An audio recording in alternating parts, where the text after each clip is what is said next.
Hello everyone, welcome to Okul India के सबसे affordable learning platform में आप सभी लोगों का एक बार फिर से बहुत बहुत स्वागत है। 23 अगस्त 2024 फ्राइडे यानी शुक्रवार का दिन और इंडियन एक्सप्रेस न्यूज़ एनालिसिस की आईना सीरीज लेकर मैं शांतनु सनवाल एक बार फिर से आपके सामने हाजिर हूँ। तो चलिए शुरू करते हैं। तो देखिए, ये आज का न्यूज़पेपर है और दो तीन आर्टिकल्स हमें डिस्कस करने हैं। कल हम लोगों ने कोई आर्टिकल डिस्कस इसलिए नहीं किया क्योंकि कल एज सच कोई आर्टिकल था नहीं न्यूज़पेपर में, और मैंने आपसे ये बात पहले भी कही है कि आप इस बात को लेकर निश्चिंत रह सकते हैं, रिलैक्स रह सकते हैं कि अगर किसी भी दिन हम कोई सेशन, किसी दिन अगर सेशन को हम लोग स्किप कर रहे हैं तो आप ये मान सकते हैं कि उस दिन कुछ नहीं होगा। लेकिन फिर भी अगर आपको लगता है तो आपके पास अगर न्यूज़पेपर आता है या इंडियन एक्सप्रेस की वेबसाइट में जाके भी आप चाहें तो देख सकते हैं। बट एज सच मैं तो कहूँगा कि ज़बरदस्ती वो काम करने की और टाइम ख़राब करने की ज़रूरत उसमें नहीं है। अगर किसी दिन कोई भी आर्टिकल ऐसा होगा जो जिसको कवर करना होगा तो वो हम लोग डेफिनेटली कर लेंगे। ठीक है, चलो तो फ्रंट पेज की अगर हम लोग बात करें तो यहाँ पर सबसे बड़ा इशू तो यही है ना, जो प्रधानमंत्री विदेश यात्रा पर गए हुए हैं दो देशों की। पहले ये गए थे पोलैंड और वहाँ से अब जा रहे हैं यूक्रेन, और आज यूक्रेन के जो राष्ट्रपति हैं व्लादिमीर जेलेंस्की, उनके साथ मुलाकात होगी। तो उसको लेकर एक्सप्लेन पेज पर आर्टिकल है, वहीं पर इसको डिस्कस करेंगे हम लोग। ठीक है, अच्छा, बाकी एक चीज़ आपको कुछ दिनों पहले याद होगा, बजट के दौरान एक सरकार ने एक स्कीम अनाउंस की थी। ठीक है, और वो स्कीम ये अनाउंस की थी कि जो हमारे 1 करोड़ युवा हैं, ठीक है, 1 करोड़ यूथ जो है उसको टॉप 500 कंपनीज में इंटर्नशिप प्रोवाइड की जाएगी। तो उसी के लिए यहाँ पर जो है ये पोर्टल बनाया जा रहा है ताकि जो यूथ है, जो 1 करोड़ यूथ है वो अप्लाई कर सके। ठीक है, अब वो कौन अप्लाई कर सकेंगे, क्या होगा, वो सारी चीज़ें जब ये पोर्टल बन के तैयार होगा तब चीज़ें इसके बारे में और ज़्यादा क्लियर होंगी। ठीक है, चलो फिलहाल हम लोग आगे बढ़ते हैं। बीच में कोई खास न्यूज़ नहीं है, तो एक्सप्लेन पेज के ही जो दो तीन आर्टिकल्स हैं उनके बारे में हम लोग बात करेंगे। ठीक है, तो एक तो यही आर्टिकल है कि why Modi visit to Kyiv is significant, और एक हम लोग चंद्रयान 3 की बात भी करेंगे। चंद्रयान 3 ने भी कुछ जो, मतलब अभी तक तो हम लोगों ने चंद्रयान 3 के बारे में लास्ट ईयर जब ये लॉन्च हुआ था तो हमें कुछ इसके बारे में पता नहीं लगा था कि इसने क्या चीज़ वहाँ पर ढूंढी है ना, या जो भी इसने वहाँ पर स्टडी की है उससे क्या चीज़ पता लगी है वो अभी तक हमें नहीं पता था, तो उसके बारे में यहाँ पर बात की गई है। और एक यहाँ पर एक टर्म दिया गया है दैट इज़ ग्लास सीलिंग, इसके बारे में भी समझेंगे। ठीक है, तो चलिए एक एक करके इन आर्टिकल्स को हम लोग देखते हैं। लेकिन उससे पहले मैं आप लोगों से एक बार रिक्वेस्ट करना चाहूँगा कि अगर आपको ये सेशंस हेल्पफुल लग रहे हैं, आप यूट्यूब पर इन सेशंस को देख रहे हैं और आपको ये सेशंस अगर हेल्पफुल लग रहे हैं, तो मेरी आप लोगों से बहुत बहुत विनती है, गुजारिश है, रिक्वेस्ट है कि प्लीज़ जो भी अमाउंट आपको ठीक लगे, जितने भी अमाउंट के लायक आपको ये कंटेंट लगे, आप प्लीज़ अपना सहयोग, अपना कंट्रीब्यूशन जो है वो हमारे साथ बनाए रखें। इस क्यूआर कोड और इस यूपीआई आईडी का इस्तेमाल करें। मैं तो कह रहा हूँ जितने भी लोग यूट्यूब पर इन सेशंस को देख रहे हैं वो सभी लोग इनका इस्तेमाल करें और ज़्यादा से ज़्यादा कंट्रीब्यूट करने की कोशिश करें, क्योंकि ये सेशंस जो हैं वो आप लोगों के सपोर्ट से ही चलेंगे। अगर आप लोगों की तरफ से सपोर्ट या कंट्रीब्यूशन आना बंद हुआ तो ये मान के चलिएगा कि डेफिनेटली ये सेशंस भी यूट्यूब पर बंद हो जाएंगे। ठीक है, ये मैं आपको बार बार कोई मतलब धमकी या कोई चेतावनी नहीं दे रहा हूँ, मैं जस्ट जो एक सच्चाई है, ठीक है, जो एक फैक्ट है, जो सच्चाई है वो मैं आपको बता रहा हूँ। तो इसीलिए प्लीज़ अपनी तरफ से कंट्रीब्यूशंस जो हैं वो ज़रूर बनाए रखें। ठीक है, चलिए तो एक एक करके इन आर्टिकल्स को हम लोग देखते हैं। तो सबसे पहले अगर बात करें यही, Europe push India's agency why Modi visit to Kyiv is significant. ठीक है, अब देखो यहाँ पर सी राजा मोहन का आर्टिकल है। हालांकि इनका आर्टिकल एक परसों भी इस तरीके का आया था, बट यहाँ पर भी इन्होंने ऑलमोस्ट वही सारी बातें उसी तरीके से लिखी हैं कि किस तरीके से यूरोप के साथ हमारा जो एंगेजमेंट है उसको लेकर, तो वही बात इन्होंने यहाँ पर भी लिखी है। और ये आर्टिकल एज सच समझने के लिए भी, और जो इन्होंने पॉइंट्स यहाँ पर दिए हैं वो एज़ कम्पेयर टू जो एडिटोरियल आया था उससे बेटर है। ठीक है, यहाँ पर लिखा है कि प्रधानमंत्री नरेंद्र मोदी की मुलाकात होगी यूक्रेन के राष्ट्रपति व्लादिमीर जेलेंस्की के साथ कीव में। ठीक है, यूक्रेन की राजधानी कीव में होगी आज, फ्राइडे के दिन। और मोदी जो हैं वो पहले भारतीय प्रधानमंत्री होंगे जो यूक्रेन में गए हैं, विजिट जिन्होंने किया है। 1992 में भारत और यूक्रेन के बीच में जब से डिप्लोमेटिक रिलेशंस इस्टेब्लिश हुए हैं, उसके बाद से यूक्रेन की यात्रा करने वाले ये पहले प्रधानमंत्री हैं। ठीक है, अब इसको लेकर यहाँ पर एक पॉइंट ये भी लिखा गया है कि 6 जुलाई के दिन प्रधानमंत्री मोदी की मुलाकात रशिया के राष्ट्रपति व्लादिमीर पुतिन से होती है, रशिया की राजधानी मॉस्को में। क्योंकि मैंने आपको बताया था कि रशिया और इंडिया के बीच में इस तरीके के एक वो समिट होती रहती है, एनुअल समिट्स होती रहती हैं, तो उसमें ये वहाँ पर गए थे। ठीक है, लेकिन ये जो प्रधानमंत्री मोदी की रशिया की यात्रा थी और रशिया के राष्ट्रपति व्लादिमीर पुतिन के साथ जो मुलाकात हुई, उसका जो विरोध है या उसकी जो आलोचना है, जो उसका क्रिटिसिज्म है, वो जेलेंस्की ने भी किया था और यूनाइटेड स्टेट्स ने भी किया था। मैंने आपको ये चीज़ बताई भी थी, है ना, कि यूनाइटेड स्टेट्स ने भी उस चीज़ का क्रिटिसिज्म किया है। और वहाँ पर जाके प्रधानमंत्री मोदी को एक वहाँ का जो हाईएस्ट सिविलियन अवार्ड होता है, ठीक है, वो भी मिला था, वो भी हमने डिस्कस किया था, है ना। चलो इसके बाद आगे देखो कि does prime minister Modi's visit signal a break from India's traditional foreign policy stands on Ukraine. तो सवाल ये है कि क्या प्रधानमंत्री मोदी का जो ये विज़िट है, ये इस तरफ इशारा करता है कि जो भारत का एक ट्रेडिशनल फॉरेन पॉलिसी स्टैंस रहा है यूक्रेन को लेकर, क्या उससे ये कुछ अलग है। ठीक है, मतलब जिस तरीके से अभी तक हमारे यहाँ जो फॉरेन पॉलिसी का रुख था यूक्रेन को लेकर, क्या उससे ये कुछ अलग है, ये विज़िट कुछ उस तरफ ये इशारा करती है। तो इसमें यह लिखा है कि this is certainly not a continuation of India's traditional foreign policy stance, कि वाकई में ये भारत का जो ट्रेडिशनल फॉरेन पॉलिसी स्टांस है, यानी कि भारत का जो पारंपरिक विदेशी नीति का जो एक रवैया है, जो एक रुख है, ये उसका कंटिन्यूएशन तो नहीं है। ठीक है, क्योंकि भारत जो है वो कोल्ड वॉर के दौरान सोवियत यूनियन के नज़दीक था, है ना। सोवियत यूनियन मतलब जो यूएसएसआर था वो, और यूक्रेन जो है वो यूएसएसआर जब गिरता है, मतलब यूएसएसआर जब फॉल होता है, जब यूएसएसआर अलग होता है, ब्रेक होता है, तो उसके बाद यूक्रेन बनता है 1991 में। लेकिन भारत का जो अफेक्शन है, यानी कि भारत का जो प्रेम है, जो क्लोजनेस है सोवियत यूनियन के साथ, और बाद में फिर वो रशिया में कन्वर्ट हो जाती है, did not extend to Ukraine, लेकिन वो यूक्रेन तक वो अफेक्शन नहीं पहुंच पाया। And this is not dissimilar to India's relationship with Poland, और भारत के पोलैंड के साथ जो संबंध है वो भी कुछ कुछ ऐसे ही हैं। ठीक है, ये भी ऐसा देश है जिसको प्राइम मिनिस्टर ने अभी विजिट किया कल परसों, वेडनेसडे थर्सडे के दिन। कोल्ड वॉर के दौरान पोलैंड जो है वो वर्साओ पैक्ट का मेंबर था, और उस दौरान 3 भारतीय प्रधानमंत्री जो है वहाँ पर गए थे। 1955 में जवाहरलाल नेहरू ने विज़िट किया था, उसके बाद 1967 में इंदिरा गांधी ने विज़िट किया था, और 1979 में मोरारजी देसाई ने वहाँ पर विज़िट किया था। But after the dissolution of Warsaw pact and with the Poland moving away from the post Soviet Russia and closer to the west, India has not found much time for the country. लेकिन जब ये वर्साओ pact dissolve होता है और Poland जो है वो post Soviet का जो रशिया था, मतलब यूएसएसआर के डिक्लाइन होने के बाद जब जो अलग अलग देश बने, तो उसमें जो रशिया था, तो रशिया से इसकी जो है वो थोड़ा सा दूरियां बढ़ती चली गई पोलैंड की, और ये वेस्टर्न कंट्रीज़ के नज़दीक आ गया। तो उसके बाद से भारत जो है has not found much time for the country, मतलब भारत के लिए, या भारत की आप कह सकते हैं जो फॉरेन पॉलिसी है, उसमें यूक्रेन, ये पोलैंड को बहुत ज़्यादा महत्व था, उसके बाद नहीं दी गई।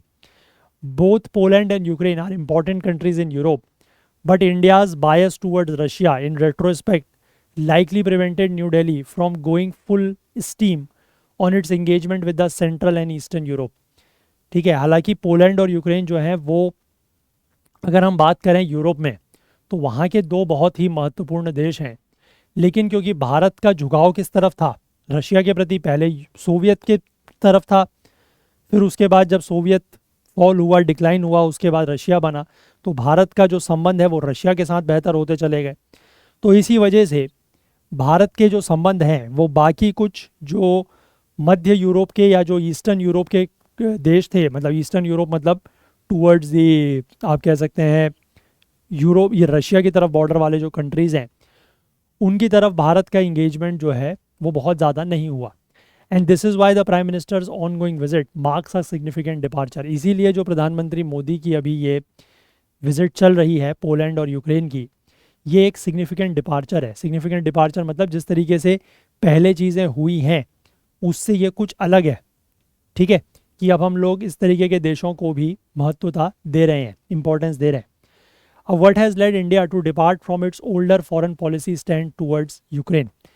तो अब यहाँ पर अगले बात इन्होंने ये लिखी है कि ऐसा क्या हुआ कि जिस वजह से भारत का जो अपना पुराना फॉरेन पॉलिसी स्टैंड था यूक्रेन के प्रति, यानी कि भारत का जो अपना पुराना विदेशी नीति का जो रवैया या जो रुख था यूक्रेन के प्रति, भारत उससे थोड़ा सा अलग राह पे चल रहा है। ऐसा क्यों हुआ? तो यहाँ पर यह लिखा है कि रशिया और यूक्रेन का जब वॉर शुरू हुआ फरवरी 2022 में, उसके बाद से हमारे और यूक्रेन के बीच का जो बाइलेटरल रिलेशंस है, जो द्विपक्षीय संबंध है, वो थोड़ा बहुत प्रभावित हुआ है। 2021-22 में जहां भारत और यूक्रेन के बीच का जो ट्रेड है, जो व्यापार है, वो $3.39 बिलियन का था, $3.39 बिलियन का था। लेकिन उसके बाद आप देख सकते हैं कि 2022-23 में और 23-24 में ये अचानक से गिर के 0.78 बिलियन और 0.71 बिलियन तक आ गया। तो वॉर की वजह से ये एक इशू रहा है कि हमारे ट्रेड में, इंडिया और यूक्रेन के बीच का ट्रेड में जो है वो असर पड़ा है। लेकिन the war has also created a new opportunity for new Delhi to engage with Kyiv. लेकिन इस वॉर की वजह से एक नई अपॉर्चुनिटी, एक नया अवसर जो है वो भारत को मिला है कि वो कीव के साथ इंगेज कर सके। While India has maintained a strategic balance on the conflict itself, जो कन्फ्लिक्ट या जो ये रशिया यूक्रेन का वॉर चल रहा है, इसको लेकर भी भारत ने एक स्ट्रेटेजिक बैलेंस रखा है। भारत ने कभी भी ना रशिया का फेवर किया ना यूक्रेन का फेवर किया है।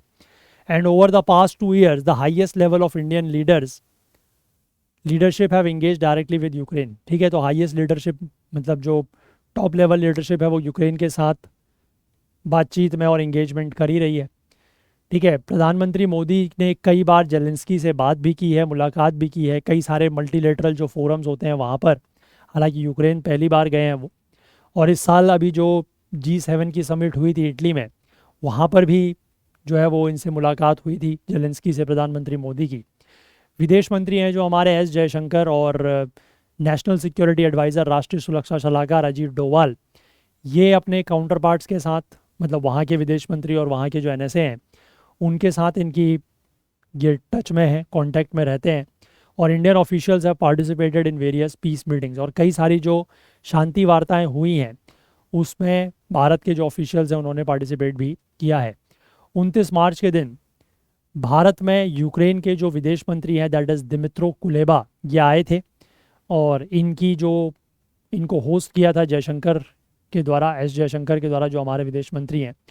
और दोनों मंत्रियों ने ये एग्री किया था to restore bilateral cooperation to the level that had existed before the war, कि दोनों देशों के बीच में जो बायलेटरल कोऑपरेशन है, जो द्विपक्षीय संयोग है, उसको उस लेवल तक वापस लाया जाएगा जो लेवल वॉर से पहले का था। New Delhi has framed prime minister Modi's visit to Kyiv as a part of the progression of improving relations. तो नई दिल्ली इसको इस तरीके से कह रहा है कि ये जो प्रधानमंत्री मोदी की जो यूक्रेन की या कीव की यात्रा है, ये दोनों देशों के बीच के संबंध को सुधारने का एक, मतलब उसी के रास्ते में आगे बढ़ रहे हैं। The possibility of post war reconstruction in Ukraine offers various opportunities for India, यानी कि पोस्ट वॉर, अब पोस्ट वॉर, पहले बात तो ये कि वॉर ख़त्म कब होगा, उसके बाद पोस्ट वॉर का समय आएगा। लेकिन फिर भी ये लिखा गया है कि जो पोस्ट वॉर रिकन्स्ट्रक्शन है यूक्रेन में, उसकी जो पॉसिबिलिटी है वो भारत के लिए कई सारी अपॉर्चुनिटीज़ जो है वो ऑफ़र करती है। मोर इमीडिएटली, लेकिन वही तो मैंने कहा कि वो तो बहुत बात की बात है, लेकिन more immediately there is a room for defence industrial cooperation. Defence industrial cooperation का अभी समय है, वो हो सकता है। Ukraine's strength as one of the world's agrarian power will add to its strategic salience in the years ahead, क्योंकि Ukraine जो है वो एक बहुत बड़ा एग्रेरियन कंट्री है। ठीक है, एग्रीकल्चर वहाँ पर बहुत ज़्यादा होता था, और उसी की वजह से ये आने वाले समय में इसकी जो स्ट्रेटेजिक इंपॉर्टेंस है इस देश की वो और ज़्यादा बढ़ेगी।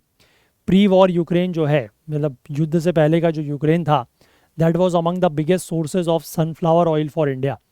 ठीक है, भारत में जो सनफ्लावर ऑयल आता है, सूरजमुखी आता है, सूरजमुखी का तेल, उसका ये सबसे बड़ा सोर्स हुआ करता था वॉर से पहले। ठीक है, वॉर के बाद तो हालत ख़राब हो गई है, लेकिन फिर भी मैं आपको एक दिन मैंने ओलंपिक से टच करके वो बात कही थी कि मुझे फिर भी हैरानी है कि यूक्रेन जैसा देश जो लगभग 2-2.5 साल से, अब तो लगभग 2.5 साल के आसपास हो गया है, 2.5 साल से जो देश युद्ध से प्रभावित है, वो इतने सारे मेडल्स कैसे लेके आया। ठीक है, उसके आई थिंक अराउंड 11-12 मेडल हैं, और उसमें से 2-3 तो शायद गोल्ड ही मेडल है, गोल्ड मेडल है। तो मैं उस चीज़ को लेकर बड़ा हैरान था, मैंने आपसे ये बात पहले भी डिस्कस की थी। तो could Modi's visit to Ukraine impact India's relations with Russia in any way. अब अगला एक सवाल ये भी आता है कि क्या मोदी की जो विजिट है यूक्रेन की, क्या ये भारत के संबंध जो है रशिया के साथ उसको किसी तरीके से प्रभावित कर सकते हैं। तो इसको लेकर यहाँ पर इनका कहना है कि there is no reason for that to happen, ऐसा होने का कोई कारण नज़र नहीं आता। इंडिया रशिया के रिलेशंस जो हैं are in no way link to India's engagement with Ukraine. Bharat और रशिया के जो संबंध हैं उसका इस बात से कोई लिंक नहीं है कि भारत का इंगेजमेंट यूक्रेन के साथ किस तरीके का है। The discourse both in India and in the West that forces this connection does not take into account the fact that India is a confident, powerful nation with significant capacity to act on its own in the international sphere। तो मतलब जो भी इस तरीके की चर्चाएं होती हैं, चाहे वो भारत में हो या वेस्टर्न कंट्रीज़ में हो रही हो, कि यूक्रेन के साथ अगर भारत के संबंध या भारत का जो इस तरीके की मतलब प्रधानमंत्री की जो यात्रा है, इससे भारत और रशिया के बीच के जो संबंध हैं वो कहीं ख़राब हो जाएंगे। तो इस तरीके की जो चर्चाएं हो रही हैं, वो चर्चाएं इस आधार पर हो रही हैं या वो इस बात को निगलेक्ट कर रहे हैं, ठीक है, कि भारत जो है आज के समय में एक बहुत ही कॉन्फिडेंट, पावरफुल देश है, और उसके पास अपनी सिग्निफिकेंट कैपेसिटी है कि वो इंटरनेशनल स्फेयर में अपने खुद के दम पर एक्ट कर सकता है। ठीक है, उसको ये चीज़ मतलब किसी के सहारे की या किसी के ऐसे सपोर्ट की ज़रूरत नहीं है कि, और ये चीज़ भी मतलब ऐसा नहीं है कि हम इसके साथ संबंध रखें ना रखें, उसके साथ रखें या ना रखें। अगर हमें लगता है कि किसी देश के साथ हमें संबंध रखना है और वो बेहतर है तो हम रखेंगे, वो हम रख सकते हैं। इतने पावरफुल आज की डेट में हम लोग हैं। ठीक है, ऐसा इन्होंने यहाँ पर कहा है। And this is not how international politics works. जो अंतर्राष्ट्रीय राजनीति है, जो इंटरनेशनल पॉलिटिक्स है, वो इस तरीके से काम नहीं करती। देखो, इन्होंने यहाँ पर एक एग्जांपल दिया है कि रशिया और इंडिया जो हैं उन दोनों के बीच का जो संबंध है वो तो काफ़ी स्ट्रॉन्ग है, वो हमें पता है। India has been key to keeping Russia's economy afloat by helping it bypass western sanctions. ठीक है, वेस्टर्न सेंक्शंस जो रशिया के ऊपर लगाए गए थे, उस समय भी रशिया की जो इकोनॉमी है वो चलती रही, उसमें भारत की बहुत बड़ी भूमिका है। आपको ये पता है कि भारत ने जब वेस्टर्न सेंक्शंस लगे, है ना, जब वेस्टर्न कंट्रीज़ ने रशिया के ऊपर प्रतिबंध लगाए, तो उसके बाद 2 ही देश ऐसे थे, एक चाइना और एक इंडिया, जिसने रशिया से जो ऑयल है उसको ख़रीदना बंद नहीं किया, और ख़रीदना बल्कि बंद तो नहीं किया, और साथ साथ वो जो अमाउंट है वो बढ़ गया, है ना। तो उसी की यहाँ पर ये बात कर रहे हैं। And India continues to use Russian military hardware in addition to cooperating on a range of other issues.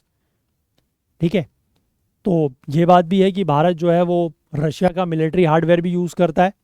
हम लोग वहाँ से जो हमारे डिफेंस इक्विपमेंट्स हैं वो भी तो ख़रीदते हैं रशिया से, है ना, और कई सारे और इश्यूज़ पर भी हमारे कोऑपरेशन है। लेकिन इन सब के बावजूद, ठीक है, भारत और रशिया के ये सब जो इस तरीके के रिश्ते हैं, उसके बावजूद रशिया जो है वो चाइना के साथ तो इंगेज करने से नहीं जो है वो रुक रहा है ना। भारत के साथ भले ही वो ये सब चीज़ों में इंगेजमेंट कर रहा है ना, ये सारे के सारे उसके जो सहयोग है वो है, लेकिन उसके बाद भी वो रशिया के साथ तो अपने इंगेजमेंट बंद नहीं कर रहा है, जबकि रशिया जो है वो हमारा सबसे बड़ा जियोपॉलिटिकल राइवल है। ठीक है, तो अब वो on the basis of the common interest of those 2 countries, अब वो दोनों देशों के जो कॉमन इंटरेस्ट हैं उसके हिसाब से चीज़ें चल रही हैं। ठीक है, कि रशिया को लगता है कि भारत के साथ संबंध बनाए रखना भी ठीक है, चाइना के साथ संबंध बनाए रखना भी ठीक है। ठीक है, तो ऐसा इन्होंने वही कहा है, मतलब उसी को ये बता रहे हैं कि अगर भारत के यूक्रेन के साथ अगर संबंध बेहतर होते हैं तो ऐसा नहीं है कि रशिया के साथ ख़राब हो जाएंगे। ठीक है, वही चीज़ ये यहाँ पर समझा रहे हैं। तो at the end of the day common interest are the driving force in international relations. अंतर्राष्ट्रीय संबंध में जो कॉमन इंटरेस्ट होते हैं उन्हीं की वजह से इंटरनेशनल रिलेशंस चलते हैं। As Russia's engagement with China does not impact its relationship with India, तो Indian engagement with Ukraine will not change its equation with Russia. ठीक है, इन्होंने इसको इस तरीके से कंपेयर करते हुए ये कहा है कि जैसे रशिया का जो इंगेजमेंट है चाइना के साथ, उसकी वजह से भारत के साथ उसके जो संबंध हैं रशिया के, उसके ऊपर कोई असर नहीं पड़ रहा। ठीक है, उसी तरीके से भारत का जो इंगेजमेंट होगा यूक्रेन के साथ, उसका भी कोई असर नहीं पड़ेगा भारत के जो संबंध है रशिया के साथ उसके ऊपर। ठीक है, तो उन्होंने यहाँ पर एक तरीके से रशिया, इंडिया और चाइना और रशिया, इंडिया और यूक्रेन का ट्राइंगल, एक ट्राइंगल इधर एक ट्राइंगल उधर, वो कंपेयर किया। ठीक, अब इसके बाद आगे लिखा है कि moreover if new Delhi wants to play peacemaker, अगर भारत जो है वो एक पीस मेकर, एक आप कह सकते हैं क्या, शांति दूत की अगर भूमिका निभाना चाहता है, ऐसा प्रधानमंत्री मोदी ने अभी कल ही वर्साओ में कहा भी कि भारत जो है वो सपोर्ट करता है डायलॉग एंड डिप्लोमेसी। ठीक है, for the early restoration of peace, कि वहाँ पर जो है वो जल्द से जल्द शांति बहाली हो, स्टेबिलिटी आए, और उसके लिए भारत जो है वो किस बात की सपोर्ट करता है कि डायलॉग्स होने चाहिए, डिप्लोमेसी होनी चाहिए, and is ready to provide all possible support, और इसके लिए भारत जो है वो हर तरीके का जो पॉसिबल सपोर्ट है वो देने को तैयार है। It has to engage with the other side, लेकिन जो दूसरी साइड है उससे भी इंगेज करना पड़ेगा। In sum what is the significance of PM's ongoing visit, तो अगर हम इस पूरी चीज़ों को अगर समराइज़ करें तो उसमें प्रधानमंत्री मोदी की जो अभी ये विज़िट चल रही है इसका क्या सिग्निफिकेंस है। तो इसमें लिखा गया है कि कई दशकों तक, आज़ादी के बाद कई दशकों तक यूरोप जो है वो एक रिलेटिवली लो प्रायोरिटी था for Indian foreign policy beyond the narrow focus on relations with Europe's big four, कि यूरोप के जो 4 बड़े देश हैं जैसे कि रशिया, जर्मनी, फ्रांस और ब्रिटेन, इनके अलावा हम बाकी देशों के साथ बहुत ज़्यादा हमारा इंगेजमेंट नहीं था यूरोप में। और ये चीज़ जो है वो प्रधानमंत्री मोदी के अंदर, मतलब उनके कार्यकाल में पिछले 1 दशक में बदल गई है। उनकी जो यात्रा है to Ukraine and Poland is a part of India's larger Europe push, कि ज़्यादा जो हम यूरोप के साथ इंगेजमेंट बढ़ा रहे हैं ये उसी का पार्ट है। अब यहाँ पर प्रधानमंत्री मोदी ने जो भारत की नीति है नॉन अलाइनमेंट की, है ना, गुट निरपेक्ष की जो नीति है, उसका रेफ़र करते हुए प्रधानमंत्री ने ये कहा कि कई दशकों तक भारत की जो पॉलिसी थी was to maintain equal distance from all countries, कि भारत की नीति इस तरीके की हुआ करती थी कि सभी देशों के साथ बराबर की दूरी बना के रखी जाए। लेकिन आज के समय में भारत की जो नीति है, भारत की जो पॉलिसी है, it is to maintain close ties with all countries. तो भारत की आज के समय में जो नीति है वो ये है कि सभी देशों के साथ एक नज़दीकी संबंध बनाए जाएं। ठीक है, पहले ये हुआ करती थी नीति कि जो सभी देश हैं उनके साथ बराबर की दूरी बना के रखा जाए, बट अब है कि बराबर की नज़दीकी बना के रखा जाए। इस तरीके की बातें यहाँ पर इन्होंने की हैं। And this push to become विश्व बंधु includes a recognition of the opportunity that lies in forging deeper ties in Central and Eastern Europe and disentangling New Delhi's engagement with the region from its relationship with Russia। तो ये जो push है Europe के साथ ज़्यादा engagement का और उसमें एक विश्व बंधु बनने का, ये एक ऐसी अपॉर्चुनिटी के रिकग्निशन की बात कर रहा है, एक ऐसे अवसर की पहचान की बात कर रहा है जो इस बात पर है कि सेंट्रल और ईस्टर्न यूरोप के साथ हमारे जो संबंध हैं, ठीक है, उनको ज़्यादा डीप किया जाए, और साथ ही साथ इस क्षेत्र के साथ, मतलब सेंट्रल और ईस्टर्न यूरोप के साथ जो हमारे संबंध है उसका असर जो है वो हमारे जो संबंध रशिया के साथ है उस पर भी ना पड़े। मतलब ऐसा ना हो कि हमारे सेंट्रल और ईस्टर्न यूरोप के देशों के साथ संबंध बेहतर हो गए लेकिन रशिया के साथ संबंध ख़राब हो गए, तो ऐसा भी नहीं होना चाहिए। ठीक है, तो वो बातें इन्होंने यहाँ पर कही हैं। आई होप क्लियर है, समझ में आ गया। सिंपल आर्टिकल था, और इम्पॉर्टेंट भी था, समझ में भी आपको शायद आ ही गया होगा। चलिए आगे बढ़ें, क्लियर है। चलिए नेक्स्ट आर्टिकल पर आते हैं। नेक्स्ट आर्टिकल चंद्रयान 3 की जो फाइंडिंग्स हैं उसके बारे में बात करता है। क्या कह रहा है देखो ये आर्टिकल।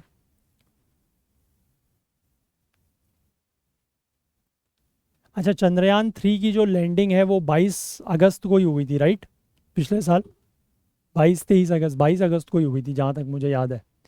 तो यहाँ पर लिखा है कि almost a year after Chandrayaan 3 landed on the moon, scientists in India have released the findings of the studies carried out by one of the instrument on the rover module।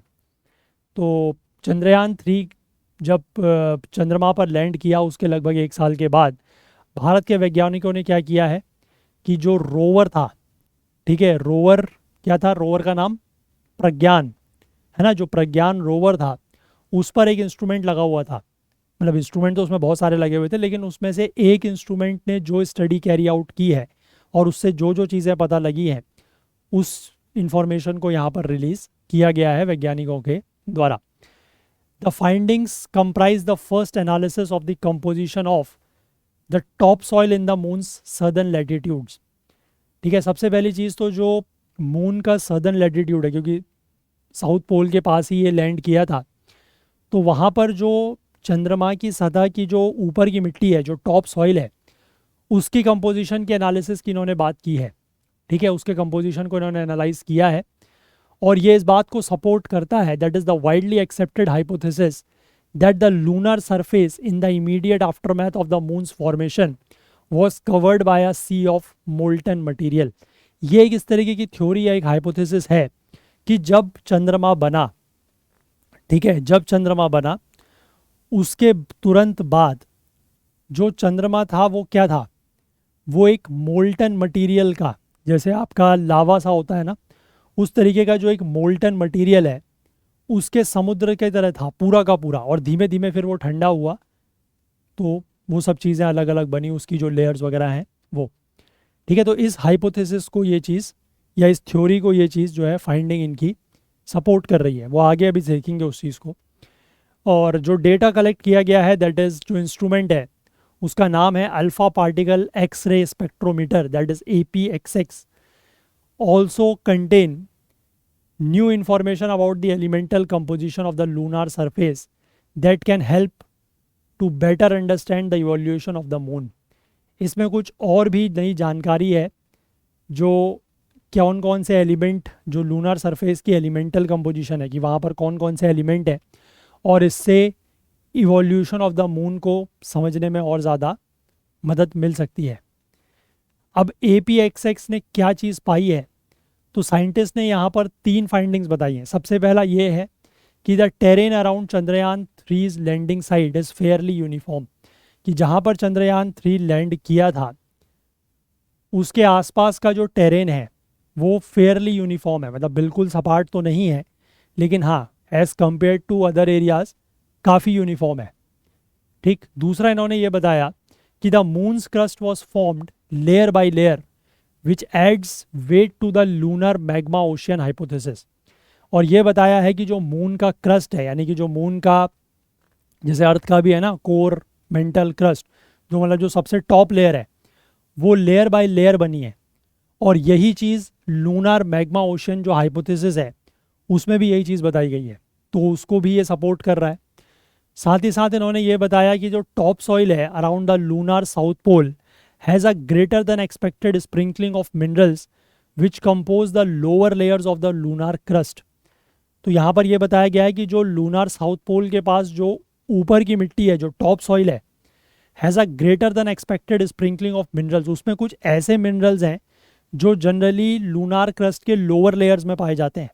तो इसका मतलब यहाँ पर क्या हो रहा है कि जो लेयर्स हैं उनकी कुछ मिक्सिंग की बात हो रही है, वो आगे समझेंगे अभी। ठीक है, आई होप समझ गए आप यहाँ तक।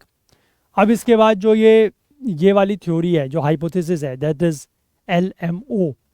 ठीक है, lunar magma ocean, lunar magma ocean जो हाइपोथेसिस है, इसकी अगर हम बात करें तो देखो, सबसे पहले ये कहा जाता है कि मून जो है उसका कोलिजन एक एस्टेरॉइड से हुआ, मतलब अर्थ जो है वो एक अर्थ में एक बहुत बड़ा एस्टेरॉइड टकराया लगभग आज से 4.5 बिलियन साल पहले, और तभी जो है वो मून बना है।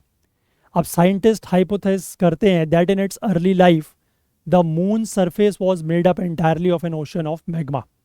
ठीक है, तो साइंटिस्ट का यही कहना है, क्योंकि ये सारी चीज़ें तो मतलब एक तरीके से वही है ना कि साइंटिस्ट को जो लगता है कि ऐसा हुआ होगा तो उसी के आधार पर है। अब 4.5 बिलियन साल पहले कौन था? कोई भी नहीं था। तो सारी चीज़ें जो है वो हाइपोथेसिस और थ्योरी के आधार पर चल रही हैं। तो साइंटिस्ट ने यहाँ पर यही कहा है कि जब मून शुरुआत में बना, पहले तो बना कैसे ये पता ही नहीं है, बट ऐसा माना जाता है, ठीक है, या ऐसा सोचा जाता है कि कोई बहुत बड़ा एस्टेरॉयड जो है वो अर्थ से टकराया और उससे फिर कुछ पार्ट अलग हुआ और वो मून बन गया। ठीक है, तो मून का जो सरफेस है वो ये माना जाता था कि वो ओशन ऑफ मैग्मा था पूरा का पूरा। अब उसके बाद मिलियंस ऑफ ईयर्स में ये जब ओशन धीमे धीमे, मैग्मा का ओशन जो है वो धीमे धीमे ठंडा हुआ, तो उसमें जो ऐसे मटेरियल थे जैसे कि सिलिकॉन मटेरियल या मैग्नीशियम रिच मिनरल्स जो थोड़ा सा भारी थे, जैसे कि ओलेवाइन और पायरोक्सिन, ये लोअर लेवल में चले गए। मतलब ऑब्वियस सी बात है कि जो चीज़ भारी होगी वो नीचे सेटल डाउन हो जाएगी, तो वो क्रस्ट के लोअर लेवल्स में चले गए, है ना। क्रस्ट का जो लोअर लेवल है या जहाँ तक मेंटल है वहाँ तक ये पहुँच गए जो अपर मेंटल है ना। अपर मेंटल बेसिकली क्या होता है? Largest layer inside a planetary body bounded by the planets core on the inside and crust on the outside. ठीक है, मेंटल ही सबसे बड़ी मतलब बॉडी वो होती है, लेयर किसी भी प्लानिटरी बॉडी में। सबसे अंदर उसके उसके अंदर साइड कोर होगा, बाहर साइड क्रस्ट होगी। तो अपर मेंटल और क्रस्ट के लोअर लेयर तक ये जो हैवियर मटेरियल्स थे वो पहुंच गए। ठीक है, जो लाइटर मटेरियल्स थे कैल्शियम के या सोडियम बेस्ड कंपाउंड्स के, वो टॉप पर रहे और उसकी वजह से जो है फिर वो अपर क्रस्ट बनी, ऐसा इन्होंने कहा। अब जो चंद्रयान 3 के APXX की जो फाइंडिंग है वो इस हाइपोथेसिस को एक कदम और आगे लेके जाती है। They support a class of models under the umbrella of LMO hypothesis which theorizes a stratified lunar crust where 80 to 90% of the upper crust is believed to be composed of iron, magnesium and sodium rich rocks and the lower crust of magnesium rich rocks। तो यहाँ पर basically इन्होंने ये कहा कि stratified lunar crust की बात कर रहे हैं कि पूरी की पूरी जो क्रस्ट है वो एक जैसी नहीं है, उसमें भी स्ट्रेटिफिकेशंस है, लेयर है।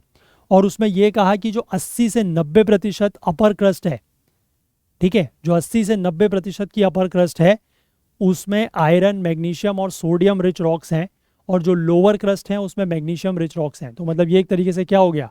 स्ट्रेटिफिकेशन हो गया ना, कि हर जगह एक जैसा थोड़ी है, ऊपर की लेयर में अलग चीज़ है, नीचे जो है क्रस्ट में ही थोड़ा सा अलग चीज़ है, उसकी बात ये कर रहे हैं। इसके बाद बात हो रही है mixing of up crust lower levels. अब देखो, जो तीसरा APXX की फाइंडिंग है वो क्या है? इज़ अ न्यू डिस्कवरी, ये एक नई डिस्कवरी है जो सजेस्ट करती है the mixing of various levels of the lunar crust might have taken place, कि जो लूनर क्रस्ट है, जो मून का क्रस्ट है, उसके अलग अलग लेवल्स की मिक्सिंग हुई हो सकती है, ऐसा यहाँ पर कहा गया है। रिसर्चर्स ने प्रपोज्ड किया है that this mixing could have been caused by the asteroid impact that led to the formation of South Pole Aitken Basin, the largest and oldest basin of the moon। अब researchers तो जो हैं उनके सामने आप कोई भी चीज़ कहो कि ऐसा हुआ है तो वो उसके पीछे कोई ना कोई थ्योरी ले आएंगे कि हाँ ऐसा इसकी वजह से हुआ हो सकता है। ठीक है, उनका काम ही यही होता है, फिर वो उस आधार पर रिसर्च करते रहेंगे। तो यहाँ पर जैसे ही ये बात सामने आई कि लूनार क्रस्ट की जो अलग अलग लेवल्स हैं उनके बीच में मिक्सिंग हुई हो सकती है, तो रिसर्चर्स ने जो है इस मिक्सिंग को ऐसे प्रपोज किया कि हाँ ऐसा हो सकता है कि जो एस्टेरॉयड है ना, जिसकी वजह से ये साउथ पोल एटकिन बेसिन बना है, उसकी वजह से ऐसा हो सकता है। ठीक है, और ये साउथ पोल एटकिन बेसिन जो है वो सबसे बड़ा और सबसे पुराना बेसिन है मून पर। तो इसकी अगर मैं बात करूं साउथ पोल एटकिन बेसिन की, इसका जो डायमीटर है, ठीक है, इसका जो डायमीटर है वो लगभग 2500 किलोमीटर का है, दिल्ली से लेकर कोच्चि के बीच तक की दूरी के बराबर। और जो डेप्थ है, जो गहराई है, वो 6 से 8 किलोमीटर, 6.2 से 8.2 किलोमीटर के बीच की है। माना जाता है कि ये आज से 4.2 टू 4.3 बिलियन ईयर्स अगो बना है, जब asteroid hit near the lunar south pole. कि एक एस्टेरॉयड जो है वो लूनर मतलब मून के साउथ पोल के नज़दीक टकराया और तब जाके ये बेसिन बना है। The researchers theorise that this asteroid impact resulted in the excavation of magnesium rich material from deeper layers of the moon out to the surface of the surrounding areas as ejecta। ठीक है, तो मतलब अब scientist ने फिर वही researchers ने फिर थ्योरी इस पर निकाली है कि ये जो एस्टेरॉयड का जो इम्पैक्ट हुआ, ठीक है, जिसकी वजह से ये बेसिन बना, इसकी वजह से हो सकता है जो मैग्नीशियम रिच मिनरल्स थे डीपर लेयर से, मैंने आपको बताया ना कि लोअर क्रस्ट में मैग्नीशियम रिच रॉक्स थे, तो लोअर लेयर से जो मैग्नीशियम रिच मिनरल्स थे वो क्या हुए, जो मैग्नीशियम रिच मटेरियल थे वो क्या हुए, वो बाहर की तरफ को आए। जैसे ही उसके ऊपर इम्पैक्ट हुआ एस्टेरॉयड का तो वो चीज़ें बाहर की तरफ को आई, तो उसकी वजह से हो सकता है कि वो बाहर की तरफ को आई और उसके बाद फिर ऊपर ही सेटल हो गई, तो उस वजह से वो वेरियस लेवल्स की हमें मिक्सिंग दिखाई दे रही है। अब यहाँ पर ये बताया गया है कि जो चंद्रयान 3 की लैंडिंग साइट है वो एसपीए बेसिन की जो रिम है, रिम मतलब उसका जो चारों तरफ का एरिया होता है, उससे सिर्फ 350 किलोमीटर दूर था। ठीक है, और आप समझ सकते हैं कि ये इतना गहरा है, 6 से 8 किलोमीटर, अगर उसमें कोई चीज़ अगर उसमें चली जाए तो फिर वो तो ख़त्म ही हो जाएगी, है ना, मतलब गायब भी हो जाएगी उसके अंदर चली गई तो, क्योंकि उतने नीचे तक तो सनलाइट भी नहीं पहुंच पाएगी। अब इसके बाद सिग्निफिकेंस ऑफ द फाइंडिंग्स। अब ये जो फाइंडिंग्स यहाँ पर हुई हैं इनका क्या महत्व है अगर हम वो समझें, तो वाइल दीज फाइंडिंग्स मोर और less support what is already known via modelling. अब हालांकि जो चीज़ें मॉडलिंग के द्वारा, है ना, जो चीज़ें मॉडलिंग के द्वारा पता है ये उन्हीं को ज़्यादा सपोर्ट कर रही हैं, मॉडलिंग, इमेजिंग या जो भी हाइपोथेसिस हैं उसी चीज़ों को सपोर्ट कर रही है ये जो भी फाइंडिंग्स हैं, बट दे आर नॉवल नॉनदीलेस। लेकिन इन सब के बावजूद भी ये जो फाइंडिंग्स हैं ये है तो नई नॉवल फाइंडिंग्स हैं। This is primarily because Chandrayaan 3 landed near the moon south pole, the first in lunar exploration. और ऐसा इसलिए है क्योंकि चंद्रयान 3 जो है वो मून के साउथ पोल के नज़दीक लैंड करने वाला पहला एक्सप्लोरेशन था।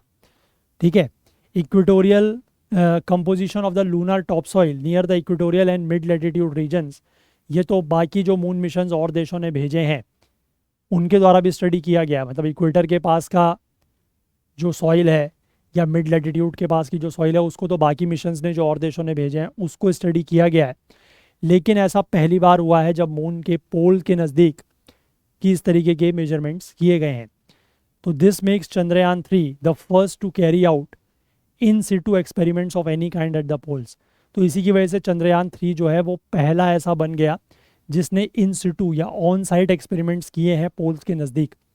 ठीक है, ये जो रोवर है ये अपने लैंडिंग साइट के 50 मीटर रेडियस पर घूमा, इसने डिफरेंट काइंड्स ऑफ सरफेसेस की रीडिंग्स ली, relatively smooth ones to near the rims of the small craters. ठीक है, जो स्मूथ एरियाज था वहाँ से इसने कुछ रीडिंग्स ली, जो वहाँ पर छोटे छोटे गड्ढे थे, स्मॉल क्रेटर्स थे, उनके रिम्स तक भी ये गया थोड़ा बहुत उनके नज़दीक।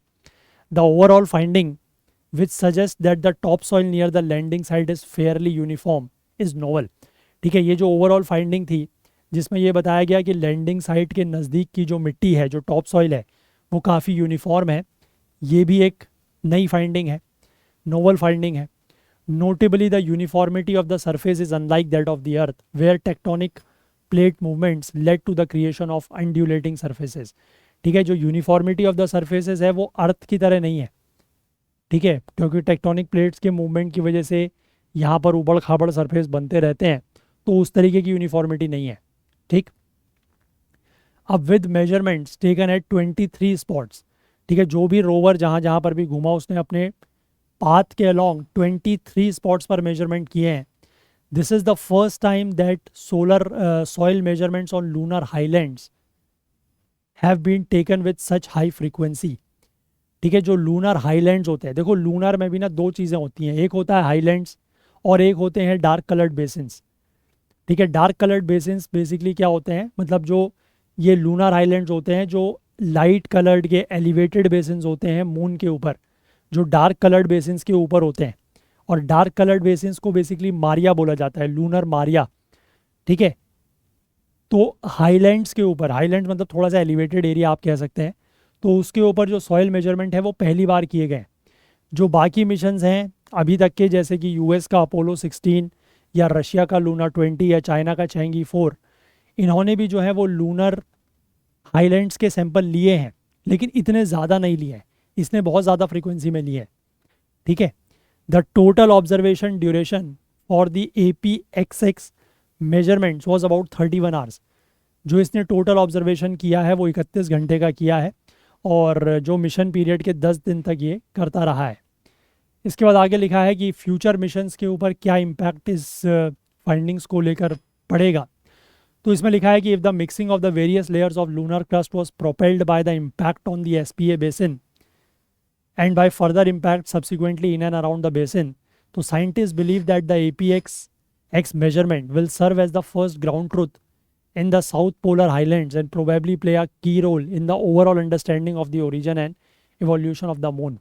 तो यानी कि अगर जो various layers of the lunar crust की जो मिक्सिंग हुई है, अगर वो इस वजह से हुई है कि जो SPA बेसिन पे ऊपर इम्पैक्ट हुआ है, या जो उसके बाद और इम्पैक्ट्स हुए हैं, ठीक है, बेसिन के आसपास, अगर ऐसा हुआ है तो साइंटिस्ट का ये मानना है कि फिर जो APXX का मेजरमेंट है ये फर्स्ट ग्राउंड ट्रुथ या फर्स्ट ग्राउंड रियलिटी बताते हैं साउथ पोलर हाईलैंड्स की, और प्रोबेबली ये एक बहुत की रोल, एक बहुत महत्वपूर्ण भूमिका निभाएंगे in understanding the origin and evolution of the moon.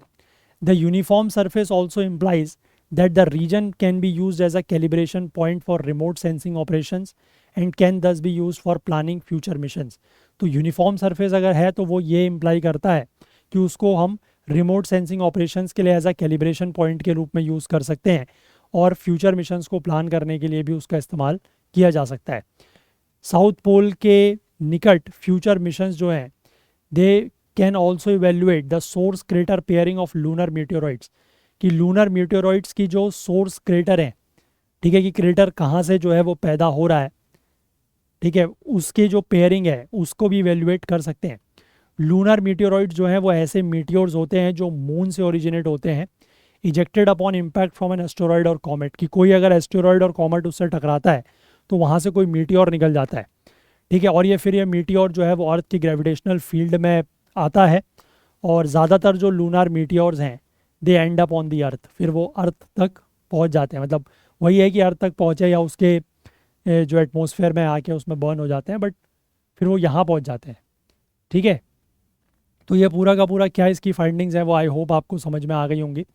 अच्छा, इसके बाद एक चीज़ यहाँ पर और दी गई है कि ये जो APXX है ये कैसे काम करता है। तो APXX जो है वो एक मोबाइल केमिकल लैब है which is use to detect elemental composition. ठीक है, एलिमेंट्स की कंपोजिशन को डिटेक्ट करने के लिए इसका इस्तेमाल किया जाता है। स्मॉल और लाइट वेट है, ideal for space mission to study the composition of rock and soils of celestial bodies. जो भी सेलेस्टियल बॉडीज़ हैं उनके रॉक और सॉइल की कंपोजिशन को स्टडी करने के लिए ये बिल्कुल एक आइडियल वो है, इंस्ट्रूमेंट है। अब ये क्या करता है, देखो, it bombards a sample with alpha particle. ये जहाँ पर भी स्टडी इसने करनी है ये उस सैंपल को अल्फ़ा पार्टिकल के साथ बॉम्बार्ड करता है। अल्फ़ा पार्टिकल का मतलब होता है हीलियम का न्यूक्लियस जिसमें इलेक्ट्रॉन्स नहीं हैं, and the energy briefly excites atoms of the sample. अब जैसे ही इसने बॉम्बार्ड किया तो इससे जो एनर्जी निकलेगी वो सैंपल्स के एटम को एक्साइट करता है, फिर एटम जो है वो स्टेबल स्टेट में रिटर्न करता है एक्सरेज एमिट करने के बाद। अब जो उस सैंपल ने एक्सरे एमिट किए हैं उसमें कुछ अमाउंट ऑफ एनर्जी होती है that is unique to the element it originated from, कि कहाँ से वो निकला है, कहाँ से वो एक्सरेज जो है वो एमिट हो रही हैं, है ना, उसमें उस हिसाब से एनर्जी होती है। तो APXX reads these characteristic emission signatures to determine the composition of the sample, और फिर ये उसी को रीड करके ये बताता है, वहीं से इसको समझ में आता है कि फिर जो सैंपल है उसकी कंपोजिशन क्या है। जो एक्सरेज का एमिशन रेट है वो इस बात का क्लू देता है about the concentration of a particular element in the sample, की सैंपल में जो एलिमेंट है उसमें पर्टिकुलर एलिमेंट की क्या क्या कंसंट्रेशन है। और computers on APXX process the data from the sample which most often contain multiple elements to identify the elements present and to quantify their concentration. ठीक है, जो APXX में जो कंप्यूटर्स होते हैं वो डेटा को प्रोसेस करते हैं उस सैंपल से, क्योंकि सैंपल में तो कई सारे एलिमेंट्स होंगे और उसमें ये पता लगाया जाएगा कि कौन कौन से एलिमेंट्स हैं और उन एलिमेंट्स की कितनी कितनी मात्रा में वो मौजूद है है ना, कितनी कितनी कंसंट्रेशन है वो उसमें पता लगाते हैं। ठीक है, तो आई होप ये भी आप बात समझ गए कि ये जो पूरा का पूरा इंस्ट्रूमेंट है ना, APXX that is alpha particle X-ray spectrometer, वो कैसे काम करता है। ठीक है, क्लियर है। चलो एक आर्टिकल जो है वो और देख लेते हैं, ये ग्लास सीलिंग वाला। ये मैंने हालांकि हाईलाइट नहीं किया हुआ है, मैं ऐसे ही आपको इसको बताऊंगा। देखो यहाँ पर हुआ क्या, farmer US secretary of state that is Hillary Clinton ने अपने नेशनल डेमोक्रेटिक नेशनल कन्वेंशन जो हुआ मंडे को, वहाँ पर अपनी जो स्पीच उन्होंने दी है और वो ये कहा है कि that vice president Kamala Harris confirmation as the party's presidential candidate will help break the highest and hardest glass ceiling. तो ऐसा उन्होंने कहा है कि जो वाइस प्रेसिडेंट कमला हैरिस हैं, क्योंकि अभी तो वाइस प्रेसिडेंट है वो, तो उनका जो कन्फर्मेशन है पार्टी के प्रेसिडेंशियल कैंडिडेट के रूप में, कौन सी पार्टी के, डेमोक्रेटिक पार्टी के, तो उससे क्या होगा, उससे मदद मिलेगी हाईएस्ट और हार्डेस्ट ग्लास सीलिंग को ब्रेक करने में। क्लिंटन ने इस टर्म का इस्तेमाल 2016 में भी किया था। ठीक है, जब वो प्रेसिडेंशियल इलेक्शन के लिए खड़ी हुई थी डोनाल्ड ट्रंप के अगेंस्ट, उस समय वो हार गई थी, बट उन्होंने उस समय भी इस टर्म का इस्तेमाल किया था। उन्होंने ये कहा था कि टू ऑल द वुमेन, सभी महिलाओं को ये कहा था कि आई नो, मुझे ये पता है कि we have still not shattered that highest and hardest glass ceiling, अभी भी हम लोग उस हाईएस्ट और हार्डेस्ट ग्लास सीलिंग को नहीं तोड़ पाए हैं, बट किसी दिन कोई ऐसा ज़रूर होगा और बहुत जल्द होगा जब जो इस ग्लास सीलिंग को तोड़ पाएगा। ठीक है, तो ये तो रेफरेंस हो गया कि ये टर्म कहाँ से निकल के आ रहा है। अब ग्लास सीलिंग का मतलब क्या होता है। ठीक है, देखो, a glass ceiling refers to not so obvious barriers that may keep someone from progressing professionally beyond a certain level despite being qualified to do so. The term is mainly used in context of women. यानी कि glass ceiling जो है, जो वो term यहाँ पर बताया जा रहा है, ये एक तो पहली बात ये है कि ये टर्म महिलाओं के इस कंटेक्स्ट में ज़्यादा यूज़ किया जाता है। ठीक है, और इसमें कुछ ऐसे ये बैरियर्स को, जो ऐसी मतलब चुनौतियाँ कह सकते हैं या रुकावटें कह सकते हैं, ये उनको रेफ़र करता है जिसकी वजह से कोई व्यक्ति प्रोफेशनली, ठीक है, एक सर्टेन लेवल से ज़्यादा आगे नहीं प्रोग्रेस कर सकता। भले ही उसके पास क्वालिफिकेशंस हैं कि वो एक सर्टेन लेवल से आगे जा सकता है, पर उसको कुछ ऐसे बैरियर्स फेस करने पड़ते हैं, कुछ ऐसे चैलेंजेस, कुछ ऐसी चुनौतियां फेस करनी पड़ती है जिसकी वजह से वो उस लेवल को पार नहीं कर पाता। ठीक है, एक लेवल से ऊपर वो प्रोग्रेस नहीं कर पाता है प्रोफेशनली, उसको कहा जाता है ग्लास सीलिंग। ठीक है, तो जनरली महिलाओं के लिए ये टर्म मैंने बताया ज़्यादा यूज़ किया जाता है। Encyclopaedia of race, ethnicity and society 2008 में ये कहा गया है कि ceiling implies that there is a limit to how far someone can climb before he or she bumps up against a barrier. ठीक है, तो उसमें यह कहा गया है कि सीलिंग का मतलब क्या है। सीलिंग का वैसे लिटरल मीनिंग होता है छत। ठीक है, कि आप किसी लेवल पर चढ़ रहे हैं। सपोज कर लिए कोई सीढ़ी लगी हुई है ना, कोई लेडर है, सीढ़ी है, उस पर आप चढ़ रहे हैं। अब आपको पता है कि ऊपर छत है। अब सपोज कर लीजिए वो ग्लास की छत है, कांच की छत है। ठीक है, ग्लास मतलब पानी पीने वाला ग्लास नहीं है, ये कांच की ग्लास है, कांच जिसका मतलब है ना। तो चढ़ रहे हैं सीढ़ी के ऊपर, एक लेवल तक आप पहुंच गए। उसके बाद क्या होगा कि आप उस छत में आपका सर टकराएगा, उसके बियॉन्ड आप नहीं जा सकते। तो वही ये उसी बैरियर को, ये मतलब उसी चीज़ को ये एज अ बैरियर बता रहे हैं। To say that the ceiling is glass suggest that although it is very real, it is transparent and not obvious to the casual observer. ठीक है, अब उसको ग्लास सीलिंग क्यों कहा गया, उसको ग्लास सीलिंग इसलिए कहा गया क्योंकि वो ऑल्दो रियल है। ठीक है, वो जो बैरियर है या जो वो सीलिंग है, जो छत है, वो रियल है, ट्रांसपेरेंट भी है क्योंकि ग्लास की है, कांच की है, लेकिन वो किसी कैजुअल ऑब्जर्वर को दिखाई नहीं देगी। ठीक है, it also implies that what is on the other side is both visible yet inaccessible to those facing it. अब जो चढ़ते उस लेवल तक पहुंच गए हैं, क्योंकि वो ग्लास की सीलिंग है, तो उसके बियॉन्ड क्या है, उसके दूसरी तरफ क्या है, वो दिख तो रहा है, लेकिन आप उसको एक्सेस नहीं कर सकते क्योंकि आप उस ग्लास सीलिंग को तोड़ नहीं पा रहे हैं। ठीक है, अब इस टर्म को किसने कॉइन किया, तो एक लेट अमेरिकन मैनेजमेंट कंसल्टेंट है जिनका नाम है मैरिलिन लॉर्डन। इनको क्रेडिट जाता है इस टर्म को कॉइन करने के लिए। इन्होंने अपना 2017 में एक आर्टिकल दिखा था बीबीसी में, उन्होंने ये कहा था, she wrote about using it for the first time in 1978। उन्होंने बताया कि पहली बार उन्होंने शब्द का इस्तेमाल 1978 में किया था, जब वुमेन करियर को लेकर कोई पैनल डिस्कशन हो रहा था वहाँ पर।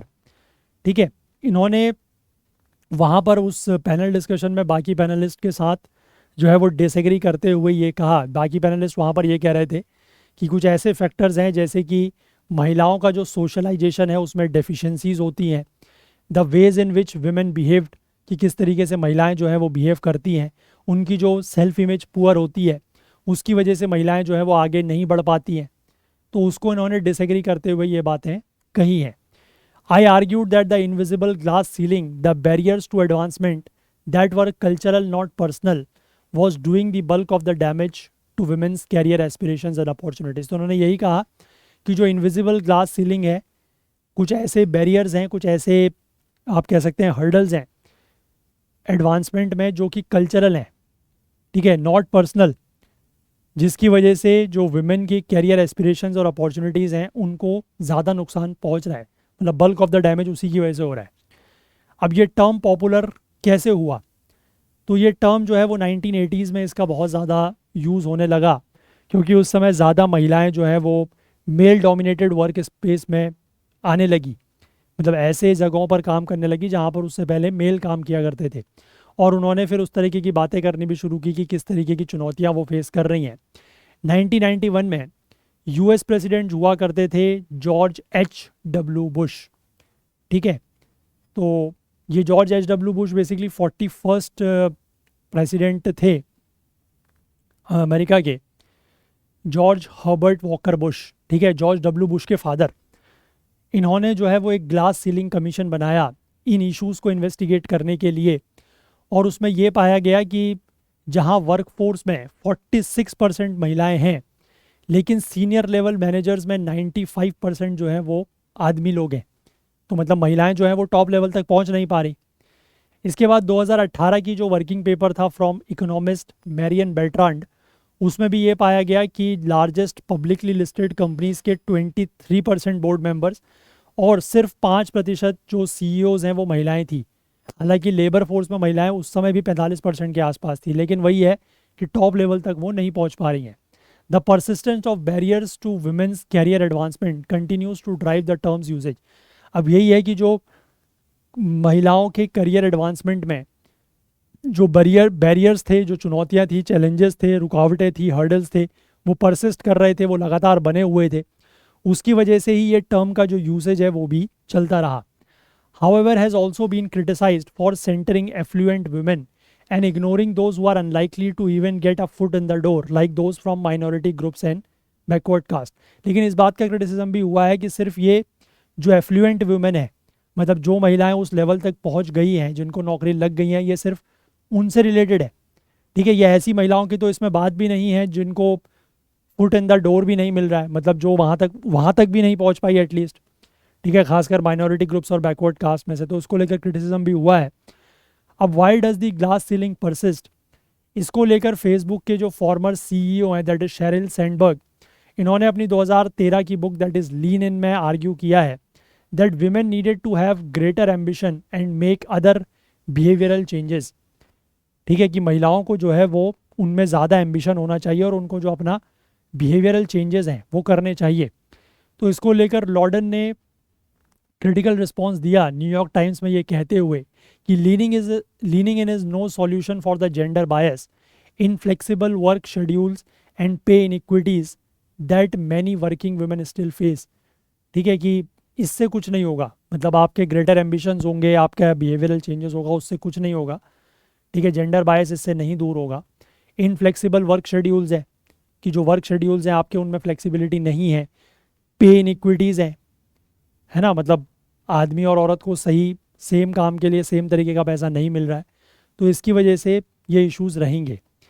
इसके बाद इकोनॉमिस्ट क्लॉडिया गोल्डन, इन्होंने ये कहा है कि the real issue is how lucrative senior level jobs require substantial time commitments, कि जो सीनियर लेवल की जॉब्स हैं उनमें टाइम कमिटमेंट्स लगता है, as long as job remains inflexible and don't allow or normalise times off for main.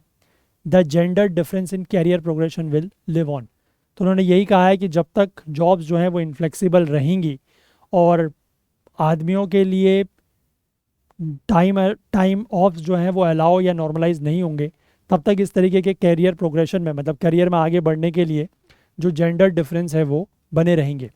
और ये Claudia golden economist वही हैं जिनको पिछले साल 2023 में इकोनॉमी के लिए नोबेल प्राइज़ भी दिया गया है। ठीक है ना, तो इनका भी विचार यहाँ पर लिखा हुआ है। तो टर्म इंपॉर्टेंट है, आप ध्यान रखिएगा। वैसे मैंने ये पूरा का पूरा आपको कवर एज सच किया है, बट जैसे अब आप, कुछ लोगों को ये होता है ना कि हम नोट्स कैसे बनाएं, हमसे नोट्स नहीं बन रहे, तो उसके लिए यही है कि जैसे ये टर्म है ग्लास सीलिंग, तो आपको ये पता होना चाहिए कि व्हाट इज़ ग्लास सीलिंग। ठीक है, जैसे आपसे पूछा जा सकता है कि glass ceiling recently seen in news refers to what, किस चीज़ को रेफर करता है। ठीक है, तो आपको वो चीज़ पता होनी चाहिए कि it refers to the barriers, it refers to the barriers which the women are facing in their career progression, कि करियर में प्रोग्रेस करने के लिए जो महिलाएं बैरियर्स या चैलेंजेस या हर्डल्स फेस करती हैं, उनको ग्लास सीलिंग कहा जाता है। ठीक है, वैसे अगर वो खाली टर्म के रूप में आएगा तो उतना ही जानना काफ़ी है, टर्म के रूप में अगर आएगा तो कि रेफर्स टू व्हाट।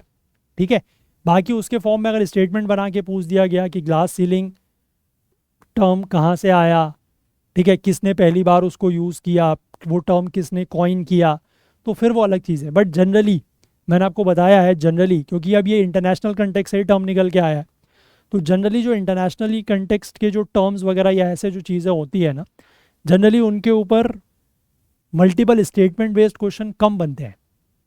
ठीक है, मैंने आपको पूरा का पूरा आर्टिकल इसलिए पढ़ाया सो दैट कि आपको चीज़ें समझ में आए। अदरवाइज मैं भी आपको बता सकता था कि ग्लास सीलिंग का मतलब सिर्फ ये है एक लाइन में, है ना, बट आपको ध्यान बेसिकली वो एक लाइन ही रखनी है क्योंकि वो टर्म ही पूछा जाएगा ज़्यादा से ज़्यादा।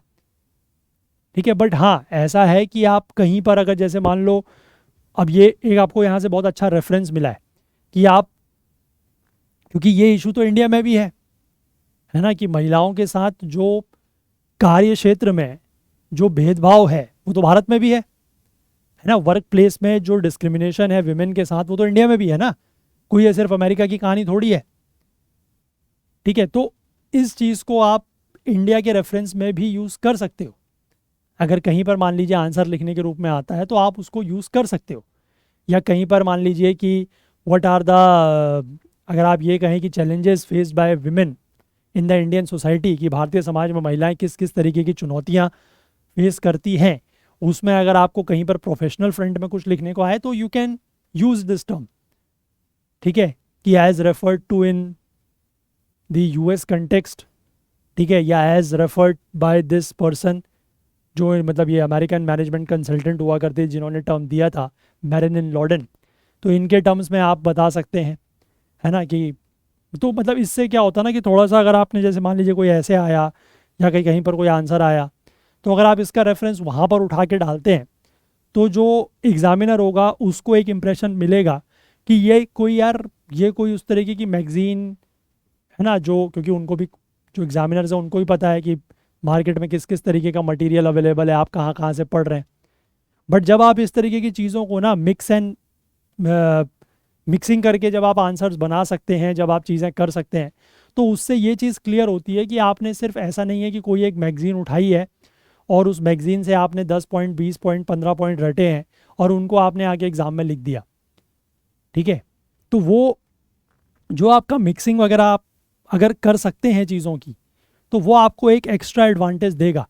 बट डेफिनेटली वो सब चीज़ें करने में आपको एफर्ट्स भी लगेंगे, that is also for sure, efforts भी लगेंगे, मेहनत तो लगेगी। ठीक है, लेकिन मेहनत करनी पड़ेगी, ऑब्वियस सी बात है। अगर आप इस एग्ज़ाम के फील्ड में आए हैं, क्लियर करना चाहते हैं, तो मेहनत तो करनी पड़ेगी और मैं उम्मीद भी करता हूँ कि आप लोग करेंगे। ठीक है, आप लोगों से वादा चाहता हूँ कि मेहनत आप लोग करें। मैं आपको डायरेक्शंस देने के लिए यहाँ पर हूँ, बट आपको मेहनत तो आप ही को करनी पड़ेगी। ठीक है, पढ़ना आप ही को पड़ेगा, मेहनत आपको ही करनी पड़ेगी। ऐसा तो होगा नहीं कि मैं आपके लिए मेहनत करूँ और मैं जाके एग्ज़ाम दे दूँ, वो तो पॉसिबल है नहीं, है ना। तो लेकिन मैं आपको ये चीज़ बता सकता हूँ कि हाँ, इस चीज़ को आप ऐसे यहाँ पर ऐसे यूज़ करें, ऐसे यूज़ करें, क्वेश्चन ऐसे पूछा जा सकता है, वैसे पूछा जा सकता है। ठीक है, थोड़ा बहुत ये करने की कोशिश मैं करता रहूँगा, पहले भी करता रहा हूँ, आगे भी करता रहूँगा। चलिए, तो फिलहाल हम लोग आज का जो सेशन है, ये 3 आर्टिकल्स जो हमने यहाँ पर कवर किए यही हैं न्यूज़पेपर में। अगर आप देखेंगे बाकी भी तो यही सारे आर्टिकल्स थे जो हमें डिस्कस करने थे। तो सेशन को फिर हम लोग इतना ही रखते हैं, ठीक है। चलिए, और अगर आप हमारे जो मंथली कंपाइल्ड पीडीएफ लेना चाहते हैं आईना सीरीज़ की, तो उसके लिए आपके पास ऑप्शन ये है कि अगर आप पर मंथ की लेना चाहते हैं तो eight less than ₹2 per day आप लोगों के पास ऑप्शन है। Available only at 59 rupees. जुलाई मंथ की आ चुकी है, जून मंथ की भी आ गई है। अगस्त महीने के ऊपर अभी जब महीना कंप्लीट हो जाएगा तो काम शुरू होगा, और इस बार हम लोग कोशिश करेंगे कि अगस्त के फर्स्ट वीक में आपको दे दें, प्रोवाइड कर दें, ठीक है। और इसी तरीके से अगर आप लोग अगले साल के मेंस एग्ज़ाम के ऊपर फोकस कर रहे हैं तो 16 महीने की पीडीएफ्स आपको मिल जाएगी ओनली एट 680 रुपीज़। 12 महीने की पीडीएफ्स अगले साल के अगर प्रीलिम्स के ऊपर फोकस कर रहे हैं तो 510 रुपीज़ में। 8 मंथ्स की पीडीएफ ओनली एट 345, 4 मंथ्स की ओनली एट 175, और मंथली तो मैंने आपको बता ही दिया eight less than ₹2 per day, एक दिन के ₹2 से भी कम में सिर्फ 59 रुपीज़ में मिल रही है। जो भी इंटरेस्टेड हैं वो इसमें एनरोल कर सकते हैं।